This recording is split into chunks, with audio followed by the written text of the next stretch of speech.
Salut à tous et bienvenue dans ce nouvel épisode de Tech Antique où l'on parle de technologie antique et atypique. Et lors de mes recherches, pour me simplifier la vie pour mes vidéos, j'ai recherché de quoi émuler des vieilles machines, les ordinateurs et consoles que je peux présenter dans mes vidéos sur l'histoire de l'informatique. Les vieilles machines, eh bien j'aime bien les utiliser, mais ça prend souvent de la place et ça tombe souvent en panne.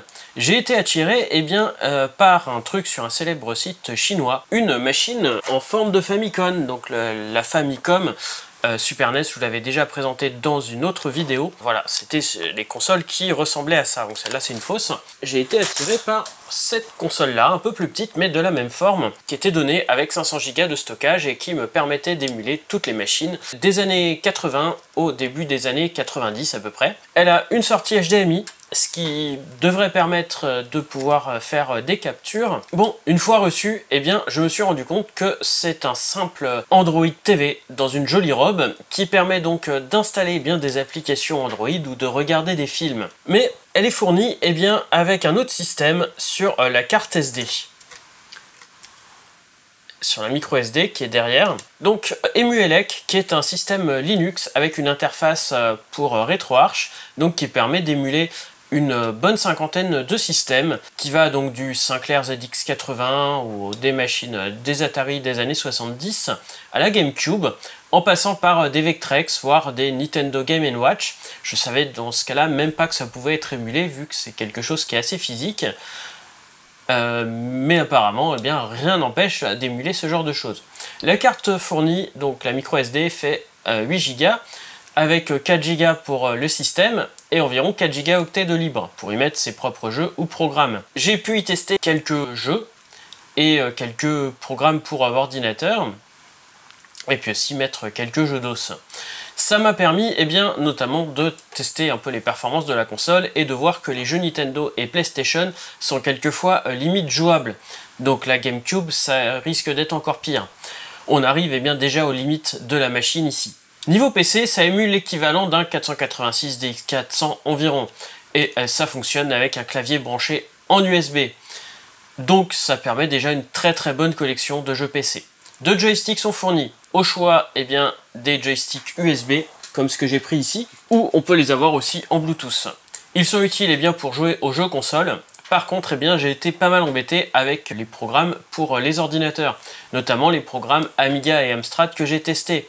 Le clavier eh bien, n'était pas géré, on a juste un clavier virtuel contrôlable au joystick. C'est d'un pratique, mais alors pas possible, notamment si on veut taper un programme. Je ne parle pas du fait que l'on ne peut pas configurer l'émulateur depuis l'interface. Il faut passer par un terminal, ce qui n'est pas forcément accessible à tout le monde. Et même moi qui donne des cours Linux, je trouve ça absolument pas pratique. Vous avez eh bien peut-être remarqué sur mes images eh bien, le port cartouche replié. Ici je vais l'ouvrir et il y a donc dans la boîte une cartouche, comme je vous ai dit, c'était fourni avec 500 Go de stockage. Elle est assez lourde comparée à une vraie cartouche de NES ou de Famicom, tout simplement car elle contient un disque dur physique de 500 Go.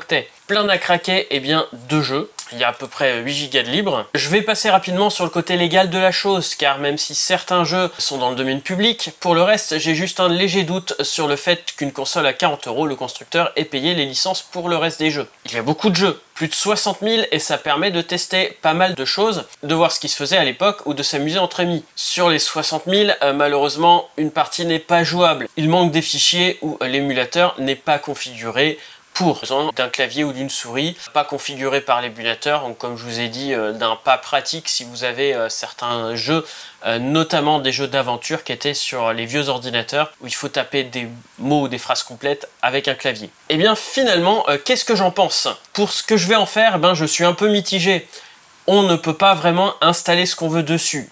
EmuElec est modifié par le constructeur, qui ne fournit pas ces modifications à la communauté. C'est un logiciel libre et normalement, quelqu'un qui modifie ce logiciel libre, s'il utilise son programme qu'il vend pour autre chose, il doit refournir ses modifications. Donc la communauté EmuElec ne veut pas vraiment nous aider, ce qui est un peu compréhensible. Par contre, eh bien, pour le côté s'amuser entre amis, ça fait le taf. Faut pas vouloir en faire trop, faut pas vouloir des jeux trop modernes, mais ça marche. On peut aussi comparer des jeux entre différentes plateformes. Il y a quelques jeux, à peu près une dizaine, qui peuvent s'installer et tourner directement sur l'architecture de la console. C'est un système ARM, donc on peut faire tourner des jeux directement sous Linux. Et là, ça fonctionne plutôt bien. J'espère que ça vous aura intéressé. Voilà, dites-moi ce que vous en pensez en commentaire. Je ne fais pas de pub pour ce constructeur-là. C'est vraiment quelque chose que je me suis acheté moi, comme je vous ai dit, pour me simplifier la vie et faire des vidéos sur les programmes anciens.